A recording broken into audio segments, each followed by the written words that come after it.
Friends, இன்றைக்கி நம்ம வந்து ஃப்ரூட் சேலட் தான் பண்ண போகிறோம். அது கொஞ்சம் பழம் எடுத்துருக்கேன். இன்னும் கொஞ்சமும் நம்ம பழம் எடுக்கணும் ஃப்ரெண்ட்ஸ். அதை நான் வீடியோவில் காமிக்க முடியல. அன்னாச்சி பழம், ஆப்பிள், மாதுளை, ஆரஞ்சு இது நம்ம சப்தாவதே நல்லா ஊற வச்சுருக்கோம் ஃப்ரெண்ட்ஸ். இது எல்லா கடையிலுமே சப்தாவதை கிடைக்கும். இப்போ நான் எல்லாத்தையும் நறுக்கி வச்சுருக்கேன் ஃப்ரெண்ட்ஸ். பாருங்கள், மாதுளை, ஆரஞ்சு, வாழைப்பழம், பைனாப்பிள், ஆப்பிள், மேங்கோ, கிரேப்ஸ், சப்தா சீட்ஸ் இதை நம்ம கட் பண்ணி வச்சுக்கோம். இப்போ வச்சு பண்ணிடலாம். ஃபஸ்ட்டு நான் வாழைப்பழத்தை எடுத்துக்கிட்டேன். இப்போ நம்ம வந்து கொஞ்சம் வாழைப்பழத்தை போட்டு கொஞ்சம் சப்தா சீட்ஸ் போட்டுக்கலாம்.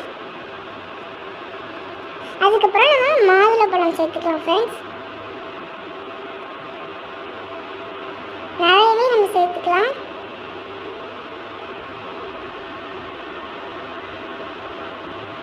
நிறைய சேர்த்துக்கோங்க ஃப்ரெண்ட்ஸ்.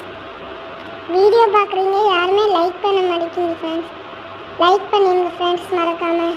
அடுத்து நம்ம பைனாப்பிள் போட்டுக்கலாம் ஃப்ரெண்ட்ஸ். அடுத்து ஆப்பிள் போட்டுக்கலாம். ஆப்பிள் கொஞ்சம் நிறையவே போட்டுக்கலாம்.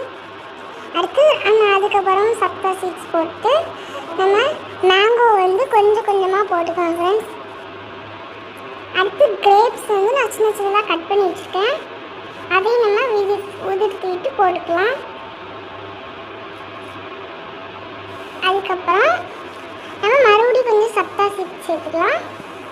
ஆரஞ்சு போடலன்னு நினைக்காதீங்க. இப்போ நம்ம ஆரஞ்சு வந்து புளிய போகிறோம். இதுக்கு மேலே நல்லா ஆரஞ்சு வந்து புளிஞ்சு விட்டுருங்க.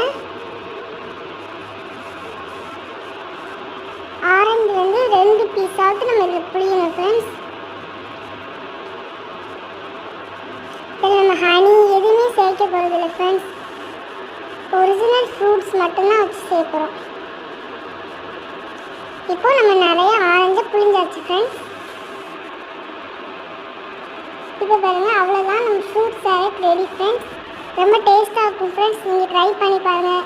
இந்த வீடியோ பிடிச்சிருந்தா லைக் பண்ணுங்கள். நீங்கள் சின்சன் ஃபேனாக இருந்தால் ஒரு சப்ஸ்கிரைப் பண்ணிட்டு போங்க. பாய்.